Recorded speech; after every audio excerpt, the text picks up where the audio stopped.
The Dakota prairie had ceased to be land and had become something else entirely, a white grave that swallowed the living as indifferently as it covered the dead. Snow did not fall so much as it was hurled sideways by a gale that screamed across the frozen grassland with a fury that seemed almost sentient, almost purposeful in its cruelty. The blizzard had descended 3 hours past, erasing the horizon first, then the nearby ridges, then the very ground beneath a man's feet, until the world had narrowed to a suffocating tunnel of white that pressed in from all sides. Dakota the whites called him Swift Elk, though he had not answered to that name in years, and felt no kinship with it, leaned so low over his pony's neck that his chest nearly touched the animal's mane. Ice had formed in thick crusts along the pony's nostrils, and with each labored breath the beast exhaled white plumes that were instantly torn away by the wind. Dakota's own breath came in short, controlled bursts that froze on the fur collar of his coat before he could draw the next. His braids hanging beneath the edges of his war bonnet had become stiff ropes of ice, and the eagle feathers each one earned, each one representing a deed of valor, rattled like bones in the gale. The cold was not merely an absence of warmth. It was a presence, a living thing with teeth and claws that sought entrance through every gap in clothing, every moment of inattention. It gnawed at exposed skin, turned fingers to clubs of frozen meat, made even the simple act of gripping reins an exercise in will. Dakota had known cold before the long winters of his childhood, the frozen marches during the conflicts with the cavalry. But this was different. This cold had a hunger to it, a patient malevolence that promised a swift death to anyone foolish enough to stop moving. He scanned the endless white, searching for any sign of the hunting party he had lost when the storm closed in. They had been tracking elk along the river breaks when the sky had darkened with unnatural speed, and within minutes, visibility had collapsed to nothing. His companions, all experienced men who knew these lands as well as they knew their own hands, had scattered like seeds in the wind. Dakota had faith they would find their way back to the winter camp, and they were not children, not fools. But that faith did not extend to whatever else might be out here in this frozen hell. Then he saw it. A line in the snow, faint and already half filled by fresh accumulation, but unmistakable boot prints. Small ones a child's stride, staggering and uneven. Beside them ran drag marks, 2 parallel grooves like sled runners, and scattered along the trail like a broken rosary were droplets of blood, already freezing into black beads that stood out against the white like accusatory eyes. Dakota's heart, which had been beating slow and steady in the way of a man conserving heat, suddenly quickened. He urged his pony forward, following the marks. The tracks told a story he had read too many times in his life: struggle, desperation, the slow failing of strength. The boot prints grew closer together, the stride shortening as exhaustion set in. The drag marks deepened where the burden had grown too heavy but could not be abandoned. Through the swirling chaos of the storm, a shape resolved itself, a boy no more than 11 or 12 winters, bent nearly double under the weight of what he pulled. The child wore only a threadbare shirt and thin trousers, both soaked through and frozen stiff. His hands, wrapped around the poles of a crude travois, were raw and bleeding, the skin split open where the wood had rubbed against bone. The travois itself was a desperate construction, 2 sapling poles lashed together with rope crosspieces nailed between them with bent nails that had clearly been scavenged from somewhere. On it lay a girl, perhaps a year or 2 older than the boy, her body strapped to the frame with strips of cloth torn from what might once have been a skirt. The girl's condition struck Dakota like a physical blow. Her dress was torn at the seams, exposing bare legs that were mottled purple and gray, the unmistakable signature of frostbite advancing toward death. Her feet, bare and swollen, had curled inward, the toes black at the tips. But it was her face that told the worst of the story, split lip still weeping blood, one eye swollen completely shut, bruises flowering along her jaw and cheekbones in shades of purple and yellow that spoke of beatings both recent and repeated. Someone had done this deliberately, had beaten this child, and then thrown her out into the storm to die. The boy stumbled, went to one knee in the deep snow, and for a moment, Lakota thought he would not rise again. But with a sound that was half sob, half grunt of determination, the child dragged himself upright and hauled once more on the travois poles. His lips moved, forming words that were torn away by the wind. But Lakota could read them anyway. Please, please, please. Behind the boy, two riders emerged from the white wall like specters of judgment. They sat their horses with the casual arrogance of men who knew they held all the power, their coats heavy and well-made, their hats pulled low against the wind. One of them carried a coiled lariat on his saddle horn, and as Lakota watched the man lifted it and swung it in a lazy circle, the loop opening like a mouth. The lariat snapped out with a crack that cut through even the howl of the storm. It caught the boy across the shoulders, and the child went down hard, crying out as he fell. The travois tipped sideways, spilling the girl onto the snow. Her head lolled against the frame, unconscious or dead from this distance.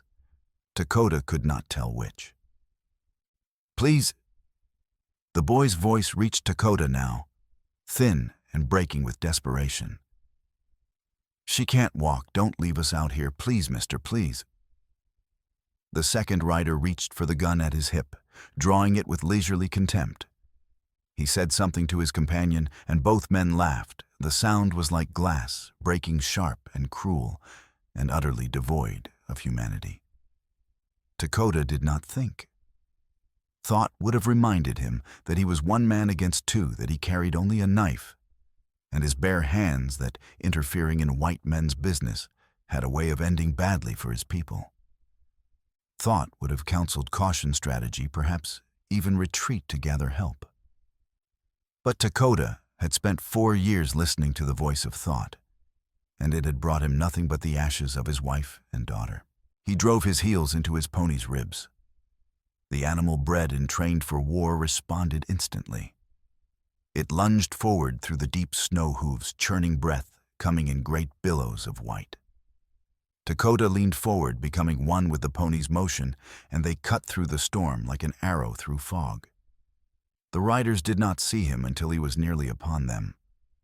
The one with the gun turned eyes, widening mouth, opening to shout, but by then it was too late. Lakota rode between the boy and the riders, without slowing, without speaking, his approach as silent as falling snow, despite the thunder of hooves. His right hand shot out and caught the wrist of the man, with the gun fingers locking around flesh and bone, with the grip of a man who had broken horses and wrestled steers and held dying friends as their life bled into the prairie grass. He twisted, using the man's own momentum and the angle of the horse's movement, and pulled. The rider came out of the saddle as if jerked by invisible strings arms, windmilling. He hit the snow shoulder first, with a sound like a branch breaking, the audible crack of bone snapping. The man screamed a high, thin sound that the wind snatched away and rolled onto his side, clutching his ruined shoulder. His face had gone the color of old tallow. The second man, the one with the lariat, was already bringing his own gun around his face, twisted with rage and fear. But Lakota did not give him time to aim. He drove his pony directly into the man's horse, using the weight and momentum of both animals. The collision was brutal horseflesh against horseflesh, the sound of impact like two boulders meeting. Both horses staggered, and the rider's pistol flew from his hand, spinning end over end, before disappearing into the white chaos of the storm. The man cursed a stream of profanity that would have made a saloon keeper blush, and tried to rein his horse around. But the animal was already panicking, eyes rolling, white nostrils flaring. It danced sideways, fighting the bit, and then broke into a full gallop back toward town, carrying its rider away into the storm. The man's shouts faded into the howl of wind. The first rider, still clutching his broken shoulder, scrambled to his feet with the desperation of a man who suddenly understands he has made a terrible mistake. He stumbled after his companion boots, slipping in the deep snow, breath coming in ragged gasps of pain and terror. Within moments, the white wall had swallowed him as well. Lakota sat his pony for a moment, listening, but there was nothing now except the endless shriek of the gale and the rasp of his own breathing. He turned and dismounted in one smooth motion, his boots sinking into snow up to his knees. He knelt beside the girl on the travois. Up close, the damage was even worse than he had feared. Her wrists bore the bloody welts of rope tied too tight for too long, the flesh rubbed raw and weeping. Her breathing was so shallow that he had to place his hand beneath her nose to feel the faint stirring of air. Ice had formed on her eyelashes, sealing her eyes shut. Her skin, where it was not bruised, had the waxy translucence of a corpse. The boy stared up at Lakota with eyes that held a heartbreaking mixture of hope and disbelief. The child's lips were blue, his entire body shaking with cold so profound it was beyond mere shivering. "Mister, please. My sister Daisy, she can't feel her legs no more. I tried to get her somewhere warm, but they kept coming after us and I didn't know where to go." And Lakota placed a hand on the boy's shoulder, feeling the bones sharp and fragile beneath the frozen fabric. "You did well," he said, his English rough but clear. "You kept her alive. That is what matters." With practiced efficiency, Lakota lashed the travois securely to his pony's saddle using rawhide strips from his pack. Then he lifted Daisy as carefully as he could and settled her weight on the frame. He pulled a thick buffalo fur from his own back and wrapped it around her, tucking the edges tight. The boy swayed on the edge of collapse. Lakota took a rope from his belt and tied it around the child's waist, knotting the other end to his own belt. "Stay close," he said. "If the storm takes you, I will feel it." The boy nodded, gripping the rope. Lakota swung back onto his pony and turned toward where his instincts told him the town of Mercury Falls lay hidden. "You're safe now," he said, though he did not know if the boy could hear him. "I swear it." The pony lowered its head and began the long walk toward town. The storm thickened as they rode. Lakota's mind moved through the implications of what he was doing. His people's winter camp lay 15 miles distant, too far for the girl to survive. She needed heat, a white doctor medicines. Those things existed only in Mercury Falls. The thought of returning to that place made something twist in his chest. He had sworn after the winter that took his wife and daughter 4 years ago that he would never ask the whites for anything again. But the girl was dying. The boy was dying. Those were facts as undeniable as the ground beneath the snow. The memory came, as it always did. 4 winters passed. A similar storm. He had been camped with Winona and their daughter near the rancher's land. Winona had been ill with fever, their daughter small and weak from hunger. When the storm struck, Lakota had ridden for the ranch house less than a mile away, begging shelter. The rancher had been a thick man with a gray beard and flint eyes. He had looked at Winona wrapped in blankets at their daughter's small face and shaken his head. No room. No wood to spare. Winter's hard on everyone, Injun. "They will die," Lakota had said, his English breaking down. "Please, they will die." The rancher had stepped back and closed the door. The lock sliding home had been very loud. Lakota had tried to return to the teepee, but the storm had intensified. He lost his way in the white chaos. When he finally found them, Winona and his daughter were buried in a drift, frozen solid, Winona's arms still wrapped around their child. He had carried them to the winter camp and burned them on a platform high above the ground. Then he had ridden away and not returned for 3 years. But the cold had never left his bones. It lived in him now, a second skeleton made of ice and memory. The outline of Mercury Falls emerged from the white chaos. The town was small, 24 structures along a muddy street. Most were unpainted wood with tar paper roofs. Smoke drifted from chimneys. Lamplight glowed yellow behind windows. The town existed because of the mine, and the mine existed because men were willing to dig for gold and silver, no matter the cost. Most doors were barred against the storm. A few men huddled under porch roofs, watching with dull eyes. The saloon's windows glowed warm, a piano playing badly inside. Lakota rode down the center of the street. The travois rattled behind. The boy stumbled at the end of his rope. A few men turned to stare, but did nothing.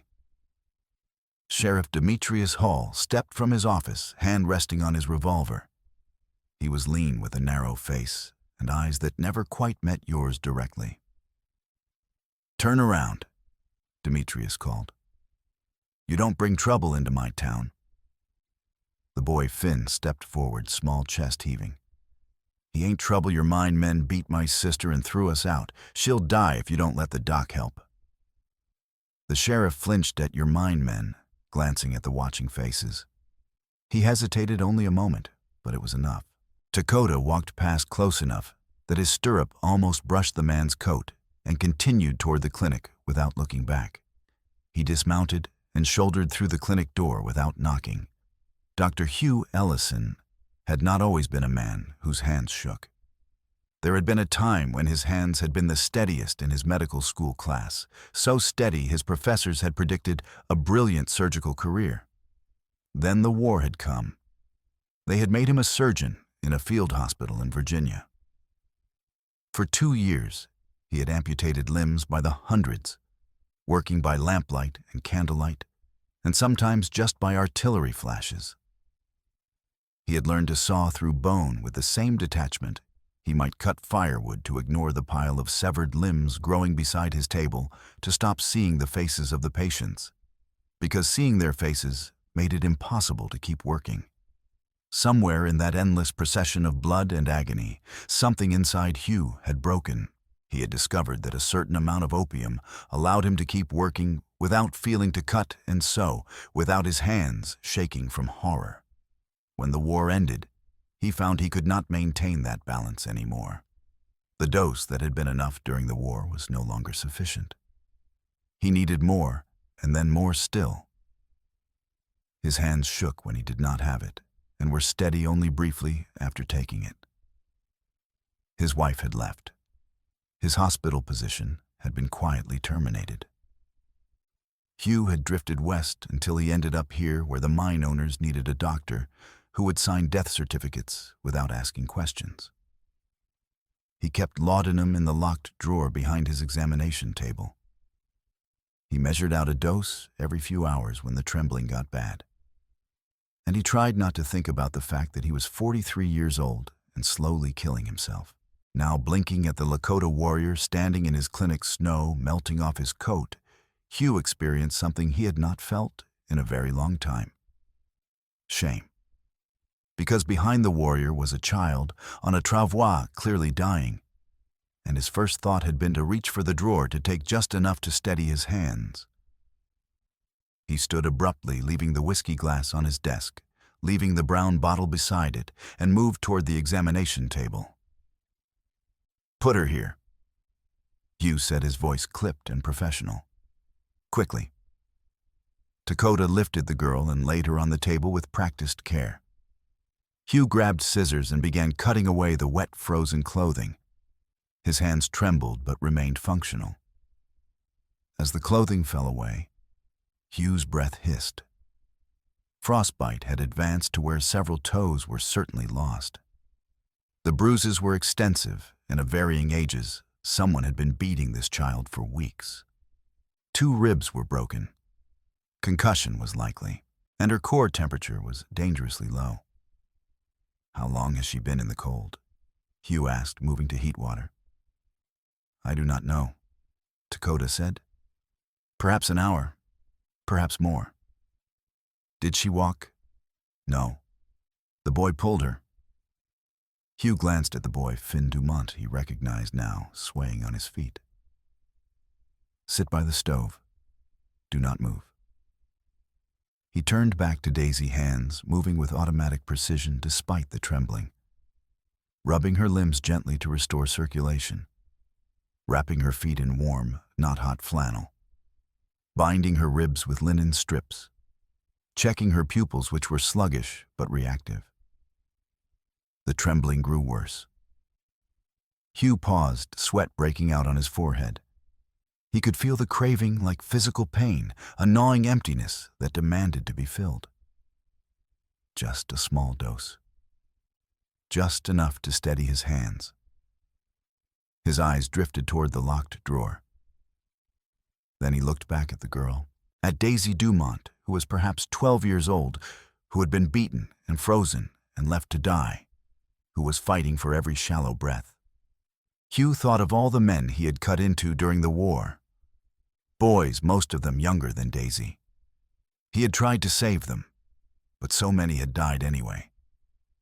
And eventually, he had stopped feeling anything at all, because feeling meant breaking, and breaking meant he could not work. But he had been breaking anyway, just more slowly. The opium had not protected him from feeling it, had only delayed it, stored it up like water behind a dam. And now that dam was cracking, and everything he had tried not to feel for 15 years was pouring through. This child would not die because his hands shook. She would not die because he was too much of a coward to do his job without chemical courage. Hugh turned away from the drawer. His hands trembled violently as he worked, and twice he had to stop and grip the edge of the table until the worst of the shaking passed. Sweat ran down his face. His stomach churned with nausea. But he kept working. He rubbed circulation back into her limbs. He wrapped her in warm blankets. He forced a few drops of laudanum between her lips, for her pain not his, and checked her breathing every few minutes. Behind him, the door opened again. Miriam Carter stepped inside, arms full of blankets and a kettle of hot water. She was the school teacher, a young woman from Boston, who had come west with ideals and stayed because the children needed someone who would not give up on them. "I saw you ride in," Miriam said, setting the kettle on the stove. Her voice was educated but warm. "I've seen this girl at the mine. She could barely keep her eyes open last week. Carl's foreman calls it discipline." Lakota said nothing, but his jaw tightened. Miriam knelt beside Daisy, helping Hugh wrap her in blankets. "She's burning with fever now. That's good, isn't it?" "Perhaps," Hugh said. While Daisy slept, Hugh finally noticed blood seeping through Dakota's buckskin shirt. "Let me see that." Dakota stiffened. "Let me," Miriam said, stepping between them.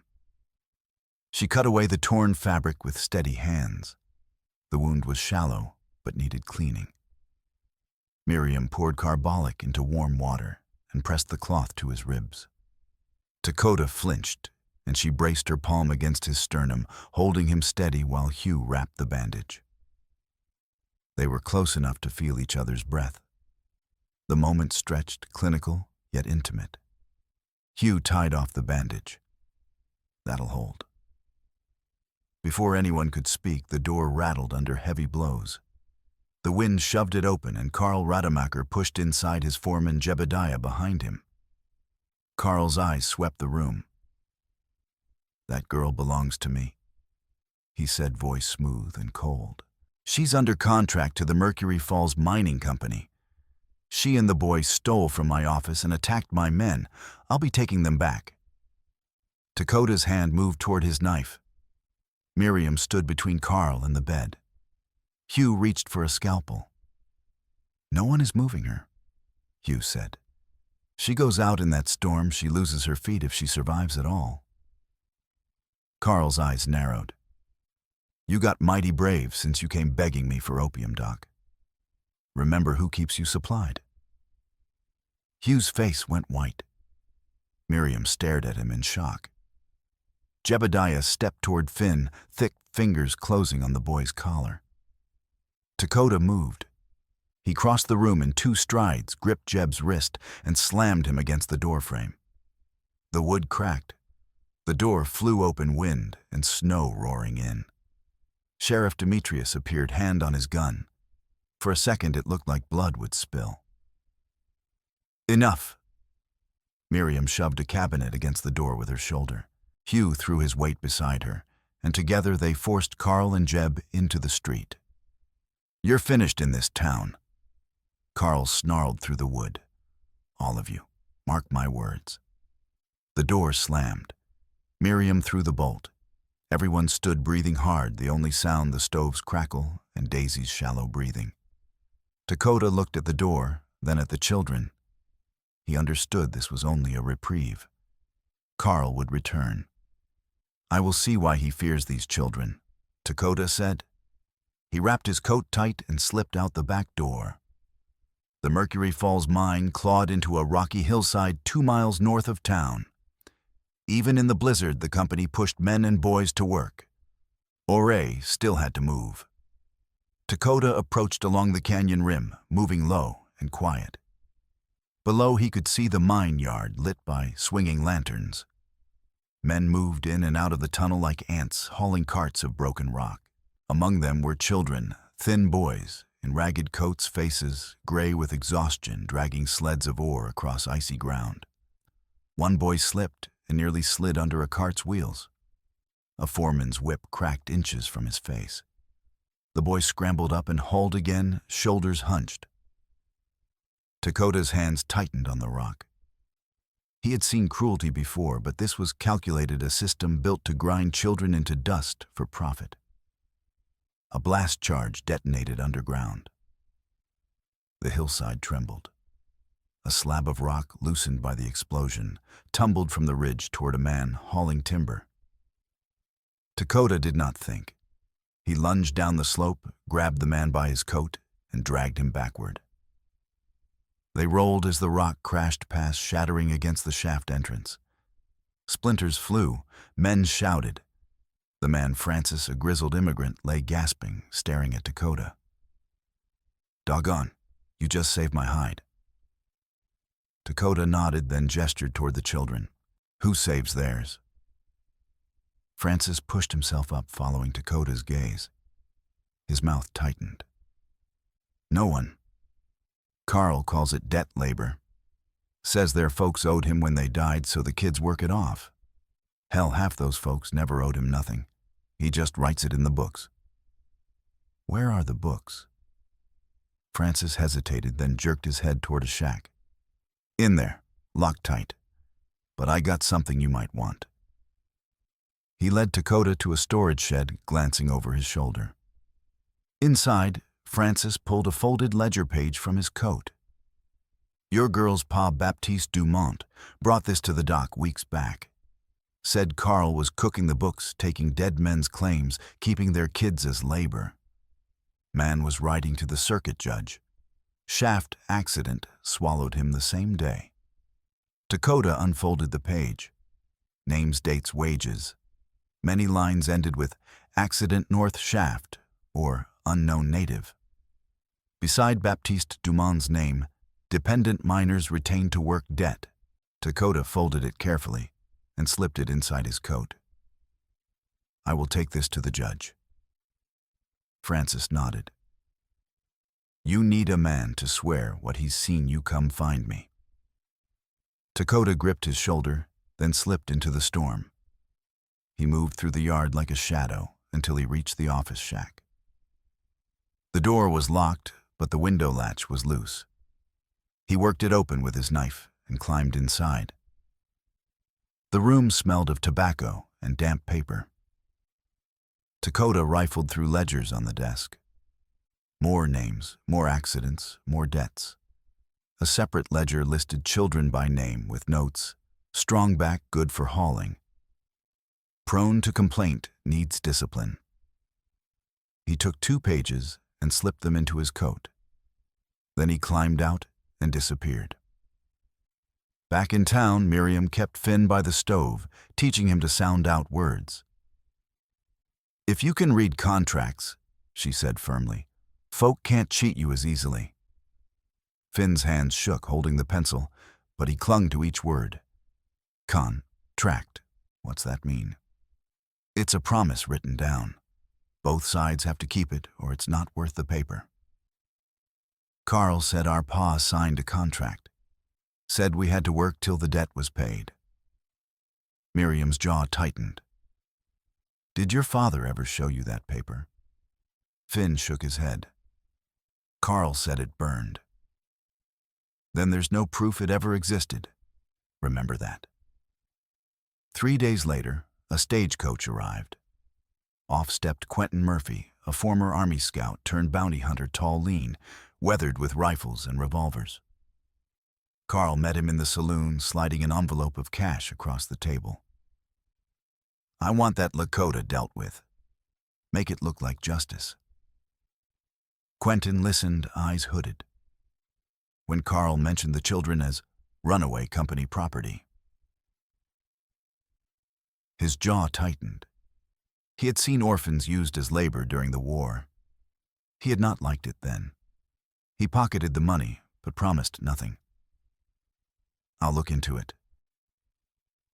That night, an ore cart broke loose on the hill above town, rumbling down toward the clinic with gathering speed. Finn stepped outside with a slop bucket. He heard the rattle and looked up. The cart was closing fast. He froze. Dakota, returning from the mine, saw it first.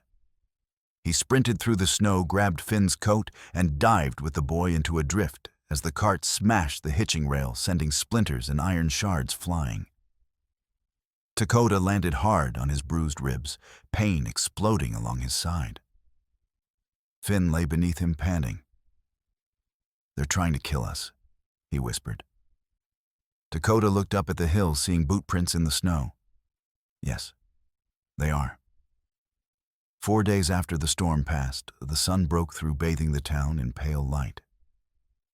Inside the clinic, Daisy drifted between fever and lucidity. Her feet were wrapped, a thick frostbite had claimed several toes. Hugh sat shaking. His hands trembled so badly he could barely hold his cup. Finally, he looked at Dakota and Miriam.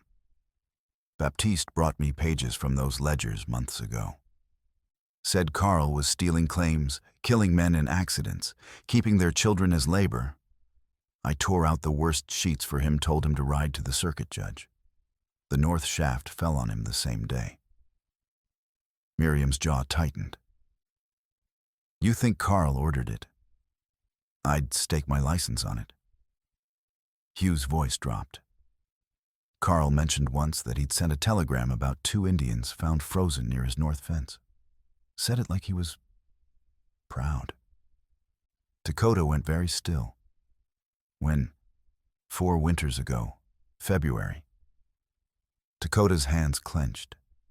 That was when he had lost Winona and his daughter. If Carl had been involved, if Carl had seen them dying and done nothing. On the bed, Daisy stirred. Papa, the trunk, under the boards. Miriam bent close. What trunk, Daisy? Blue trunk, at the river cabin. Papa hid papers, evidence, real evidence. Dakota produced the ledger page Francis had given him. The handwriting matched. Between this and the hidden trunk, they might have enough proof. But a miner in the waiting room had been listening. When he heard trunk and judge, he slipped out and hurried to the saloon. By sundown, Carl knew.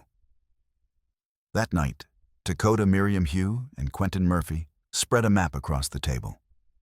Quentin had arrived earlier, returning Carl's cash unopened. I've hunted enough wrong men, he said simply. Not doing it again. He tapped the river. Cabin's here 6 miles up. We go at dawn. Hugh insisted on coming. Without my testimony, those papers can be dismissed. I have to be there. Dakota studied him.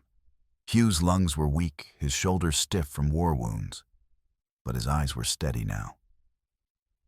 You ride, you listen, Dakota said. If I say stop, you stop. Hugh nodded. They left Finn with Mappa, Dakota's cousin, a quiet, steady man who settled by the stove with a rifle. The ride north began before dawn. The snow crust supported the horses mostly, but occasionally mounts would break through and flounder. They rode single file, Dakota leading. The cold gnawed through gloves and coats. Miriam's mare stumbled twice on hidden ice. Both times Dakota reached back without a word, grabbing her coat and yanking her clear. As pale light crept across the horizon, they paused to rest.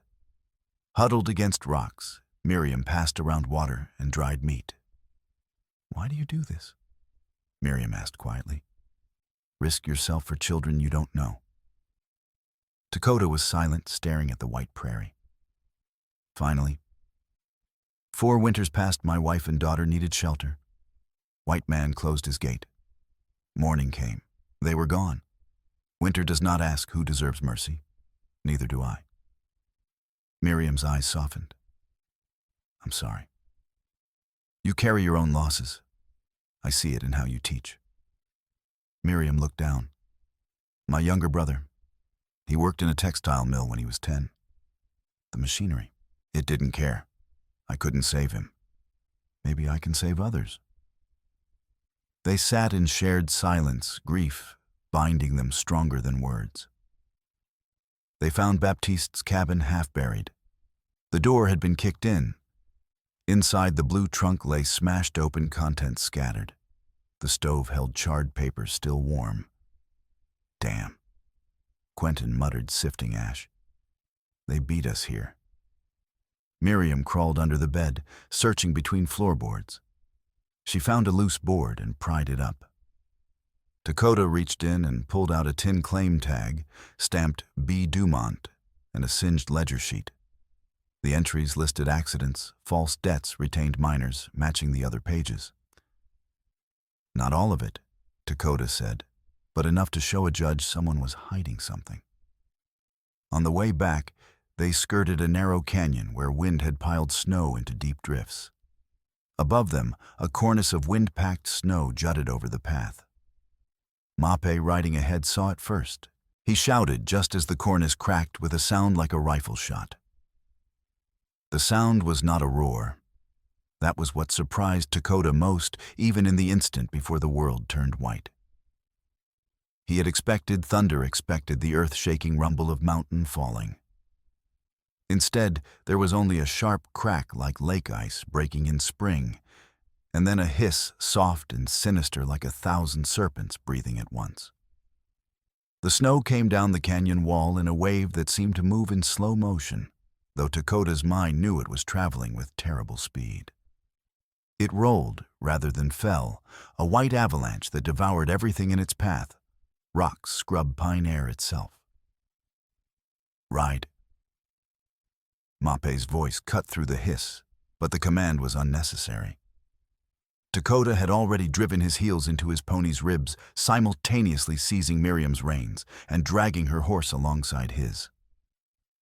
The animals lunged forward, hooves scrabbling for purchase on the icy trail, eyes rolling white with panic. Behind him, Dakota heard Quentin shouting a wordless roar of warning or defiance, he could not tell which. Then the sound was swallowed by the hiss that had become a roar after all, and the white wave struck. The impact was like being hit by a river in flood. Dakota felt his pony stagger beneath him, felt Miriam's reins torn from his grip by the sheer force of snow and ice. He tried to keep his seat, but the wave was too powerful, too massive. It lifted him from the saddle and tumbled him forward, and for several terrible seconds, he was drowning in frozen water. There was not water, unable to breathe, unable to see, unable to tell which way was up. Then abruptly, he was thrown clear by some caprice of physics or fate. He landed hard, the wind knocked from his lungs, and lay gasping on ground that had somehow escaped the worst of the avalanche. His pony stood a few feet away, trembling but alive. Miriam's horse was there too, and Miriam herself was pulling herself to her feet, her face white with shock, but apparently uninjured. "Hugh," she gasped. "Mape." Dakota was already moving, stumbling back toward where the avalanche had struck full force. The trail they had been riding on was gone, buried under tons of snow that had settled into an ominous, lumpy blanket. And somewhere beneath that blanket.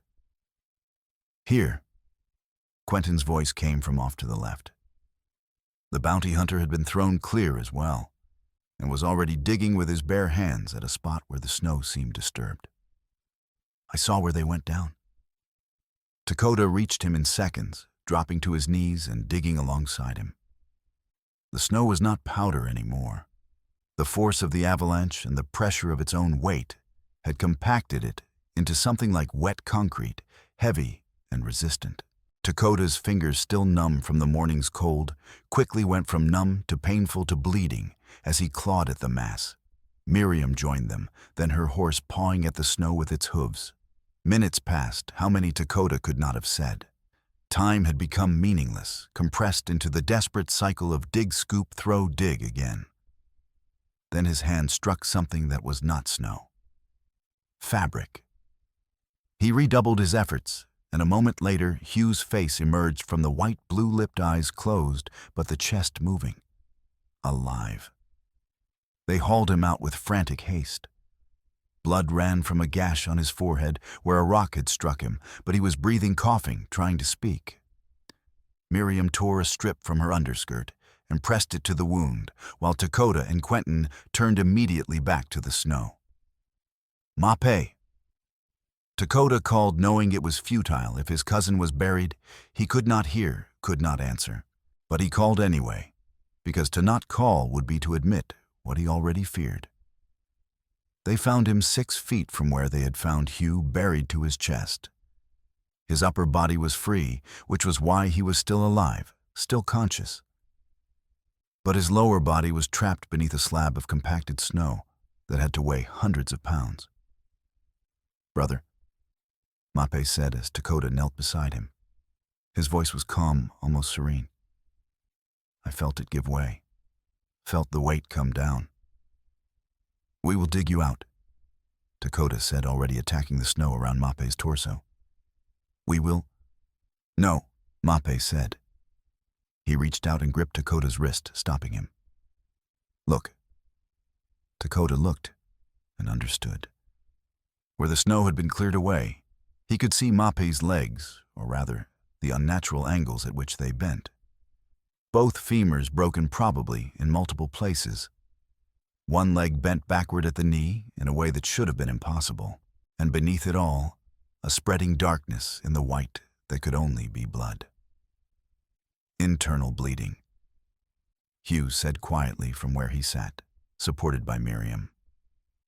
His voice was thick from the blow to his head, but his medical training cut through even concussion. "Pelvis is crushed, maybe liver too. Even if we could move him." He did not finish the sentence. He did not need to. Mape looked at Lakota with eyes that held no fear, no anger, only a kind of weary acceptance. "How long would it take to carry me to town?" 4 hours? Lakota said, his voice breaking despite his efforts to keep it steady. "Perhaps 5. "And I would be dead in 2, Mape said. "We both know this." The wind, which had died during the avalanche, picked up again. It carried the promise of another storm, this one perhaps even worse than the last. And they were miles from anywhere, with injured people and exhausted horses, and a day that was already fading toward the early dark of winter. "You must go," Mape said. "Get the proof to your judge. Stop this man who hurts children." "I cannot leave you," Lakota said. "You can. You must."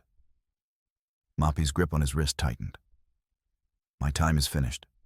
But those children, their time is just beginning. You swore to keep them safe. Honor that oath." Lakota wanted to argue, wanted to refuse, wanted to do anything but accept what was being asked of him. But he had learned in his 40 winters that some arguments could not be won, and some refusals would dishonor both the one who refused and the one who asked. They built a windbreak from fallen branches and rocks, creating a small shelter that would at least protect Mape from the worst of the wind. They wrapped him in every fur and blanket they could spare. They left food jerky and pemmican and water in a canteen they tucked inside his coat so it would not freeze. And they left a pistol with 2 rounds. Mape knew exactly what that meant. Every man who lived in these lands knew what it meant.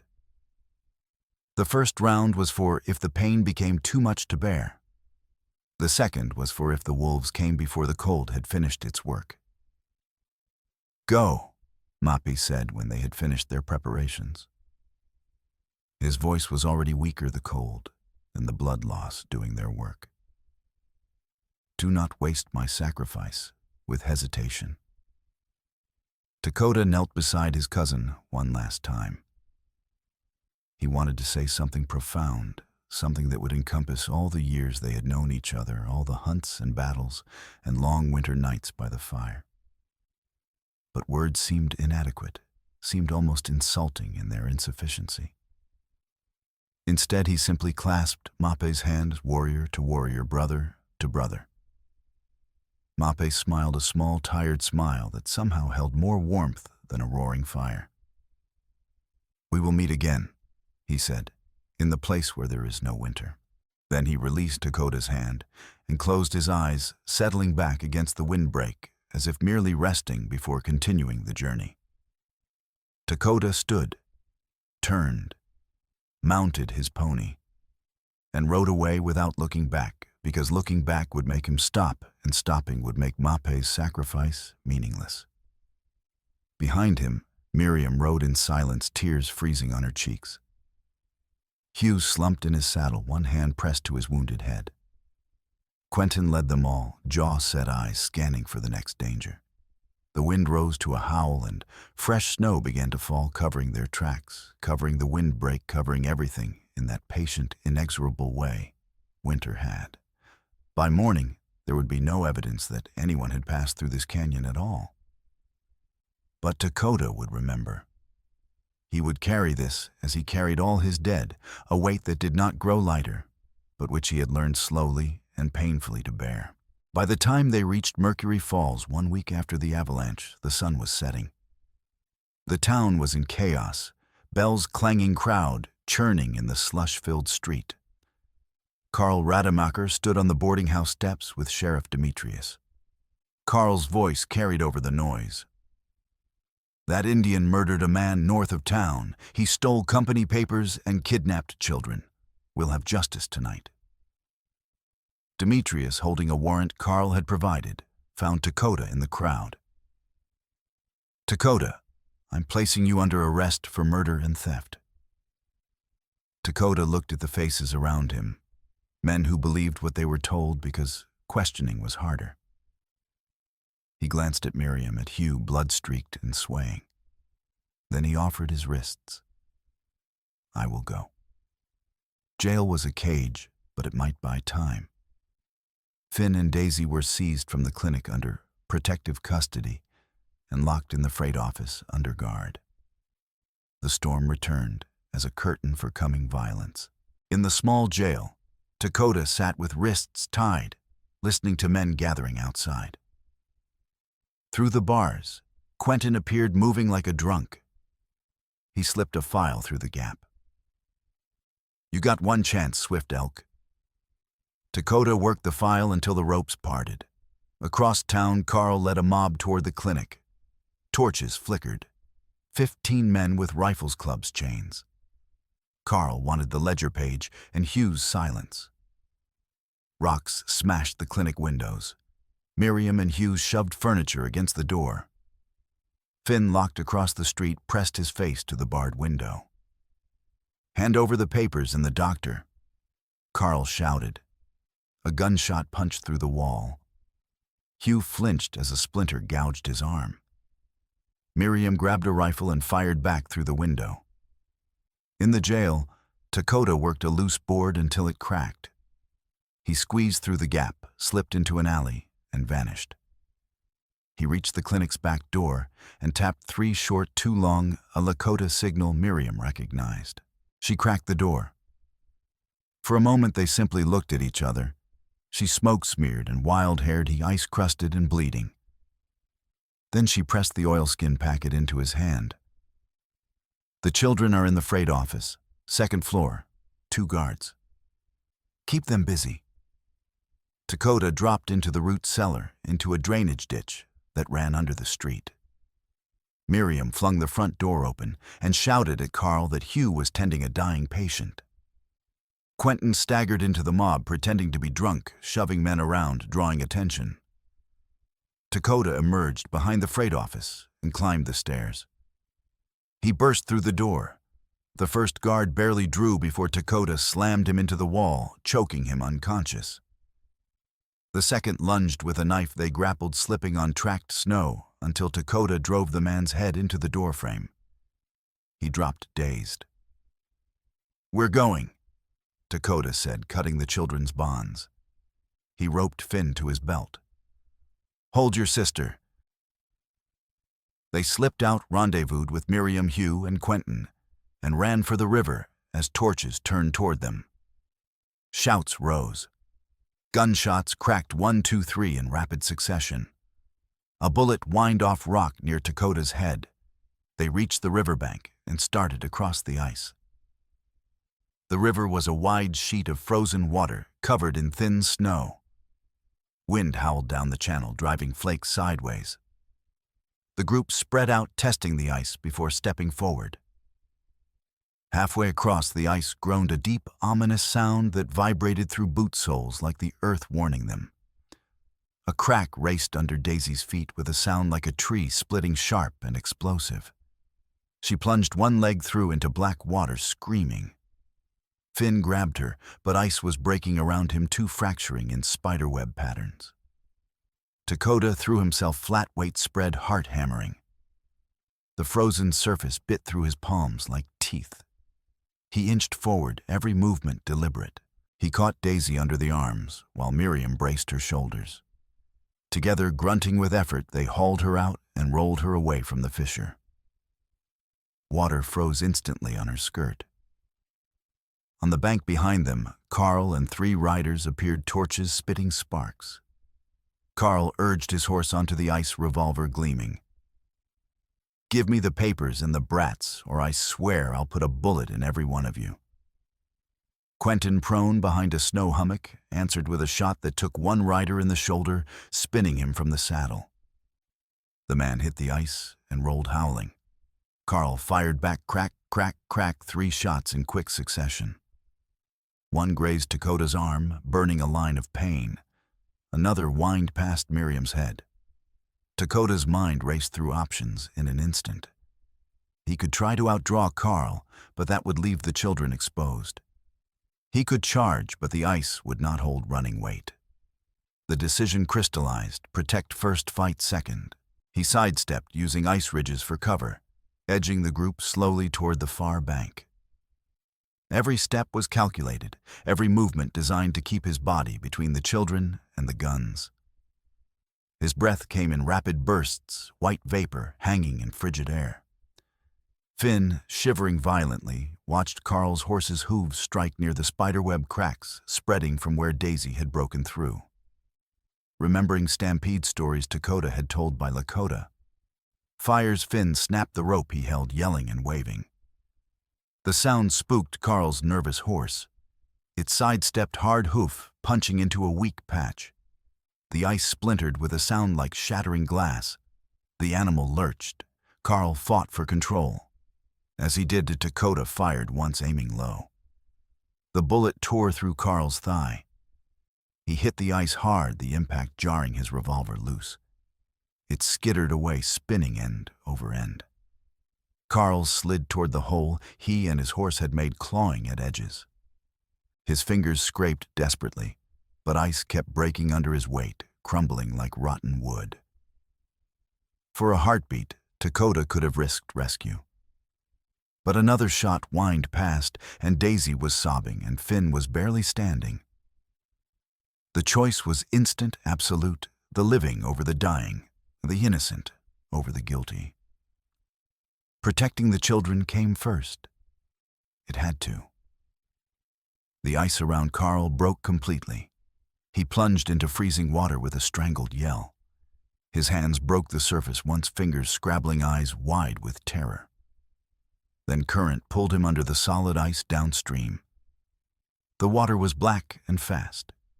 He did not surface again. Seeing their boss vanish, the remaining men lost heart. One dragged the wounded rider away. Another hauled the horses back. The mob scattered, torches dwindling. Dakota, chest heaving, turned to the others. All were alive. They limped toward the far bank, leaving the broken ice and Karl Rademacher behind. In the Lakota winter camp, warmth and safety awaited. Women hurried to help. Daisy woke in a warm, teepee-feet bandaged pain, living but bearable. Finn carved a wooden horse with a Lakota boy language, unnecessary. Outside, Dakota and Miriam stood on a ridge watching stars burn. "You didn't have to come this far," Dakota said. "If I hadn't, you'd have a dead doctor, lost children, and no one to swear what those papers mean." He almost smiled. "You speak like a warrior." "Somebody has to. You take the ridges, I'll take the benches." A gust made her boots slide. Dakota caught her elbow, steadying her. They stood close breaths, mingling firelight, painting them orange. Then he released her, both pretending nothing happened. News came Karl's brother Edmund was petitioning to assume control of the mine. Without intervention, nothing would change. When the river broke 2 weeks later, they agreed to ride for Goldwater and the circuit judge. 3 days of riding through mud brought them to Goldwater. The courthouse smelled of old paper and tobacco. Judge Samuel Whitmore listened as they laid out everything: Baptiste's claim tag, surviving ledger sheets, Francis's sworn statement, Quentin's notebook of bounty payments, signed by Karl Hughes' testimony about torn pages. Karl could not defend himself from under river ice. Edmund stammered about misunderstandings. Other mine owners quietly supported cleaning house. Bad press was bad for business. Judge Whitmore removed his spectacles. "This court finds sufficient evidence of fraud, coercion, and unlawful detention. The Mercury Falls mine is to be taken from the Rademacher family, placed under the care of a receiver appointed by this court, and put back into working order with proper safety measures and written records of wages paid. Back pay is ordered for families of dead miners. All children are released from illegal debt contracts, effective immediately." He looked at Finn and Daisy. "You're wards of the court until other arrangements can be made." Miriam stood. "Your Honor, I'd like to apply as their foster guardian." The judge studied her. "You have steady income." "I'm the school teacher in Mercury Falls. I have a salary and a room. It's small, but there's space." "And you understand the responsibility?" "Completely, Your Honor." The judge nodded. "The court appoints Miss Miriam Carter as their guardian in the eyes of this court, to be reconsidered when half a year has passed. A note will be added recognizing the children's right to spend part of the year with their extended family near short grass." Dakota met the judge's eyes and nodded. As people shuffled out, Miriam found Dakota near the door. She held a folded telegraph ledger. "I found this yesterday," she said quietly. "You deserve to know the truth." She pointed to an entry: 2 Lakota bodies found near Rademacher North Fence, February 1879. Reported by K. Rademacher. No aid rendered. Weather conditions prevented intervention. The date matched when Dakota had lost his wife and daughter. Cold, bureaucratic proof that Karl had seen them dying and simply walked away, reporting them like livestock, not people. Dakota stared at the page. The truth hit him like a physical blow, stealing breath from his lungs. Karl had not just turned away strangers. He had watched Winona and his daughter freeze, had seen them struggling, and chosen to do nothing. The man he had helped destroy was the same man who had destroyed his family. For a long moment, Dakota could not speak. His hands trembled holding the ledger. Then he folded it carefully and handed it back. "Keep it," he said, voice rough. "So people remember. So it is known." There was no vengeance left to take. Karl was gone. But the line of ink pulled his past and present into one thread, giving him closure he had not known he needed. The circle was complete. The debt was paid not in blood, but in justice for children who might have suffered the same fate. Back in Mercury Falls under new management, the town looked different. Children no longer hauled ore carts. A new superintendent posted safety rules at the mine gate. Shifts were shortened. Wages were paid weekly in cash with written receipts. The clinic and school shared a larger building funded by mine profits. Folks still stared when Lakota rode in, but more hats tipped. Some men nodded. Outside the schoolhouse, Daisy stood in sturdy boots, a book under her arm. Her feet still hurt on cold days, and she walked with a slight limp, but she could walk. Finn showed off his signature, shaky but legible on scrap paper. When they saw Lakota, they hurried toward him, Finn nearly tripping. "You coming to camp when the leaves turn?" Finn asked, breathless and hopeful. "If your foster guardian agrees," Lakota said, glancing at Miriam on the steps with a broom. "She might—" Miriam answered, smile touching her mouth. "Provided you remember these two need sums and spelling, not just horse trails and rabbit snares." Lakota dismounted and walked toward them. He thought of blizzards, survived ice-crossed guns, faced papers laid on judges' desks. The words he had spoken on the frozen prairie echoed. "You're safe now." The promise had grown larger than one storm or one night. It stretched from a Lakota winter camp to a mining town schoolroom held together by hard choices and shared danger. He fell into step beside Miriam as they walked down the street, Daisy and Finn between them, the town watching this unlikely unit teacher warrior and two children who had survived. That evening, after the children slept in the loft, Lakota and Miriam stood outside under stars. The air was cool, carrying the smell of wet earth and new grass. "What will you do now?" Miriam asked. "Return to my people, help with the spring hunt, and after that—" He was quiet, then said, "I will come back in the fall to see that the children are well. Just the children." He met her gaze. For the first time, he did not look away. "Not just the children." She nodded slowly, smile tugging. "Good, because they'll need someone to teach them snares and tracking. And I'll need someone to remind me there's more to the world than books and benches." They stood in silence, not touching, but close enough their shoulders almost brushed. Wind moved through grass, carrying the distant river sound. "You kept your promise," Miriam said. "You said they'd be safe. Promises are easy. Keeping them is harder. But you did."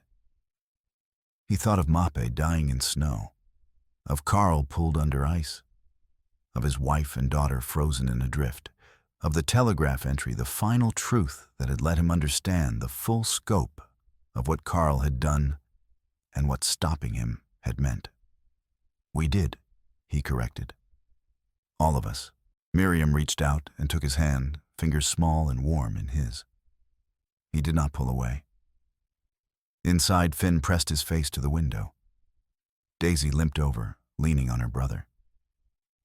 "Think he'll really come back?" Finn whispered. Daisy smiled, eyes bright with hope and certainty. "He promised, didn't he? And he keeps his promises." Finn grinned. "Yeah, he does." The words Lakota had spoken in the blizzard, "You're safe now, I swear it," had become more than a promise to two children. They had become a vow to a community, a commitment to a new kind of family built not on blood, but on choice, not on tradition, but on survival and shared struggle. And as the stars turned overhead and the night deepened, that vow held solid, unbreakable, and true. No banners, no declarations, only quiet, deliberate steps on packed earth, each one saying the same thing: "You're safe now. And I intend to keep it that way."